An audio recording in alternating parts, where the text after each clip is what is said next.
Now dear students, we move on to the second method of classifying chemical reaction. Second method, okay. So again my question is this: find out what is common to the reactions given below. So now it's very clear because you have already seen it. I've shown you by a color code.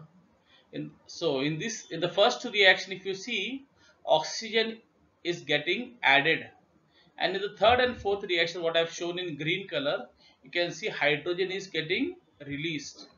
So reactions in which either oxygen is added or hydrogen is released, we call such reactions as oxidation reactions. So either of the thing.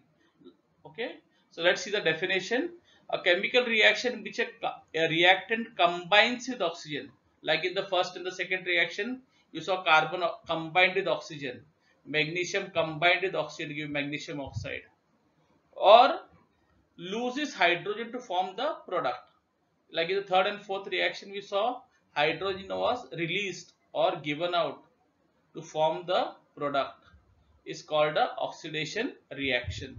Now oxidation is also loss of electrons. So whenever there is a loss of electrons, we call it oxidation, and it is generally brought about by an oxidizing agent.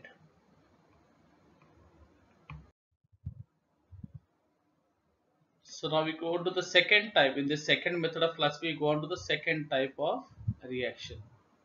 Again, my question is the same. Find out what is common to the reactions given below. Now, again, it's very simple. Yes, I know students, most of you have already got, almost all of you, I am sure, has got the answer. Yes. In the first two reactions, if you see, hydrogen is getting added. And in the third and the fourth reaction, you see oxygen is getting released. Yes. So hydrogen is either added in the or oxygen getting released. Yes, very good. So we call such reactions as reduction reaction. So okay, so reduction reaction. So reaction wherever you see hydrogen getting added or oxygen getting released, it's called reduction reaction. Now again, boys, just to remind you, this whatever you see on the right hand side of the reaction in given in brackets in red, like you can see 60 degrees Celsius and nickel as catalyst and all that, so heat and MnO2 as catalyst, heat in the last reaction, fifth one, in the fourth reaction. These are all conditions required for the chemical reaction to take place.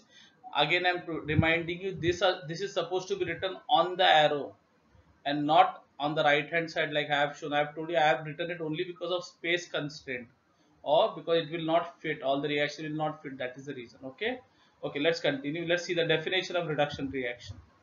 A chemical reaction in which a reactant combines with hydrogen, like in the first and the second reaction, you see nitrogen combined with hydrogen to give you NH3 ammonia, and vegetable oil combined with hydrogen to give you vanaspati ghee.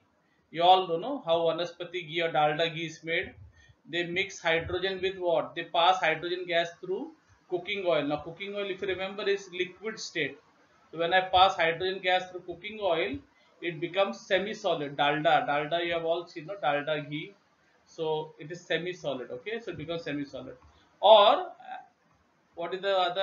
I continue the definition. Or loses oxygen to form the product. Like in the third and the fourth reaction, we saw that potassium chloride KClO3 lost oxygen, to form potassium chloride and oxygen, and hydrogen peroxide lost on heating, lost oxygen or released oxygen.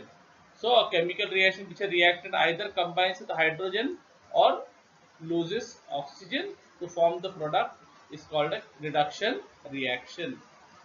Now reduction is also called as gain of electrons. So whenever electrons are gained or accepted, we call them reduction, and it is generally brought about by a reducing agent.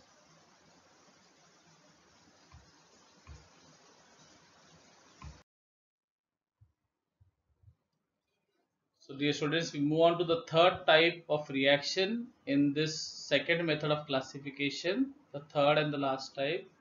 In this second method, there is one more method to go.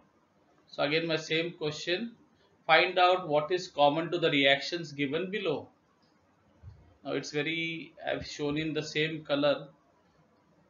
Okay, I've kept the same color, green and red. So if you look at the colors, you'll get the answer. So what is happening in all this reaction? If you see, let me tell you. I hope most of you must understand. So now I'll give a small clue. It has something to do with the earlier two reactions. In the earlier two reactions, there was we learned about oxidation and reduction.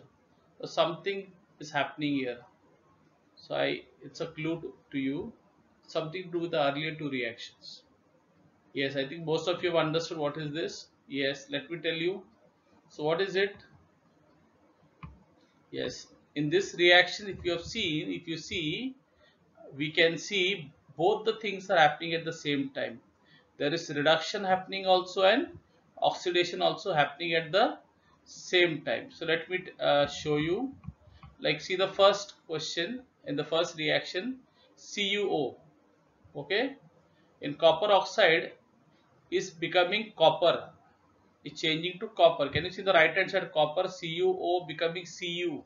So in other words, copper oxide loses oxygen to become Cu, right? Oxygen is lost. Whenever oxygen is lost, what do we call such a reaction? We call it, yes, very good. We call it a reduction. We call it, in other words, copper oxide got reduced. That's why written R there. Hydrogen H2 in the first reaction becomes H2O. So in other words, hydrogen added to oxygen and gave you H2O. So in other words, hydrogen is getting oxidized. So if you see, one reactant is got reduced, the other reactant got oxidized. Second reaction, can you see BaSO4 giving you Bas? See the green color, same green color I've kept. So BaSO4 giving you Bs, that is barium sulfate giving you barium sulfide. So barium sulfate loses oxygen, so I call it reduction. And carbon gains oxygen to give you CO. CO is what? Carbon monoxide. CO2 is carbon dioxide. This is CO, carbon monoxide. So I can say carbon is getting oxidized. Third reaction, H2S. And what is in the red color on the right hand side in H2S? In other words, H2S became S. In other words, H2S is hydrogen sulfide. It got reduced to sulfur. Why reduce? Whenever hydrogen is lost, we call it reduction. We call it, we call it oxidation. Sorry, we call it oxidation. So I write a O here. So be careful, huh? And second one, Cl2 becoming HCl.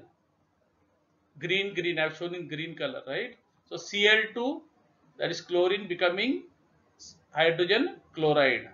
So what do you call it? This is a hydrogen is getting added, so we call it reduction. Okay, we call it, I have written R. Fourth one, hydrogen H2S becoming what? S. See the right hand side. Sorry, H2S becoming, sorry, H2O. H2 is becoming H2O. So in other words, hydrogen sulfide becoming H2O. The hydrogen sulfide, it has gained oxygen. So what do I say? It has become oxidized. And what about SO2? SO2 has become S. So sulfur dioxide, SO2, lost oxygen. So when you lose oxygen, what do we call it? We call it reduction. So I write S, R. So reduction. Okay. So it becomes S. Last reaction, MnO2 plus 4HCl giving MnCl2. So MnO2 is becoming what? MnCl2. So MnO2 is manganese dioxide. So if you see manganese dioxide, oxygen is lost to form MnCl2. So when oxygen is lost, what is happening? Reduction. So I write R. So getting reduction. So you don't have to write R, and I'm just showing you. Okay, boy, you don't have to write all this in the exam. But you have to if you show it by the arrow, it's good. HCl is becoming what? H2O. That means hydrogen chloride HCl, hydrochloric acid changes to H2O. So in other words, oxygen is getting added. So I call it oxidation. So if you see in all these reactions, if you see, oxygen is getting one reactant is getting reduced and the other reactant is getting oxidized. That means reduction and oxygen are happening at the same time. and we call such reactions, I'll just rub it off,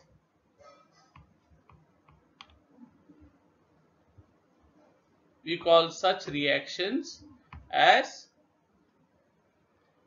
redox reactions. We call them as redox reactions.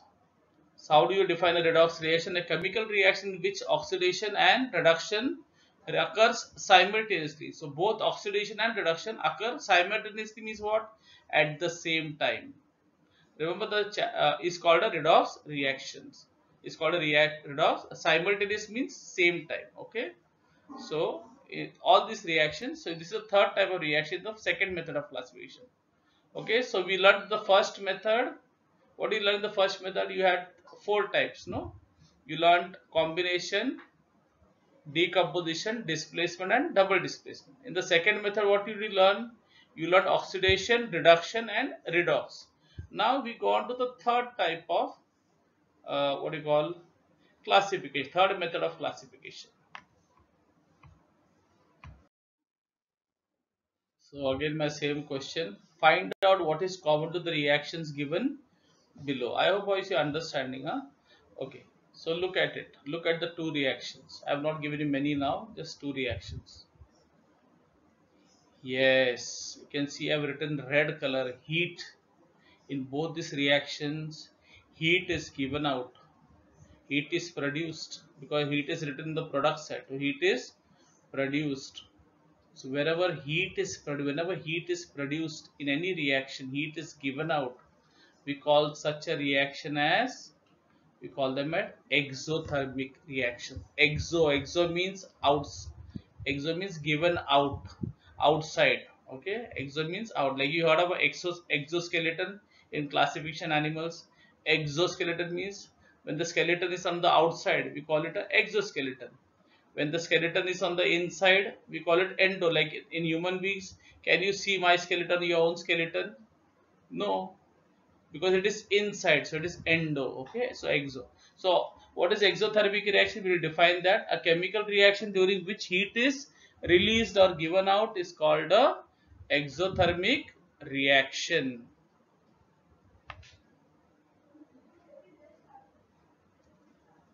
Now, dissolution of detergent powder in water is also an example of exothermic reaction. So, if you want to see it at home, you can take any detergent powder like surf and all, and when you mix surf in you take some one mug of water, small mug of water, and put some handful of surf, any detergent powder, Tide or surf water, surf excel, whatever, and when you mix the water, you will find the water becomes warm. It becomes little warm. In other words, heat is getting released. That's why the water becomes slightly hot. So in all this reaction, if you take sodium hydroxide, if you see the first reaction which I have shown you on the top, sodium hydroxide, when you mix in water in a test tube and you shake the test tube, you'll find the test tube becomes hot. You get a burn. And the second reaction, calcium oxide, you all have done this, no? When you are having painting the house, you put tuna calcium oxide in the water. What happened to the bucket? The bucket becomes, the water becomes warm, the bucket becomes hot. Why? Because heat is released. So these kind of reaction we call it exo. Exo means it is released out. Okay,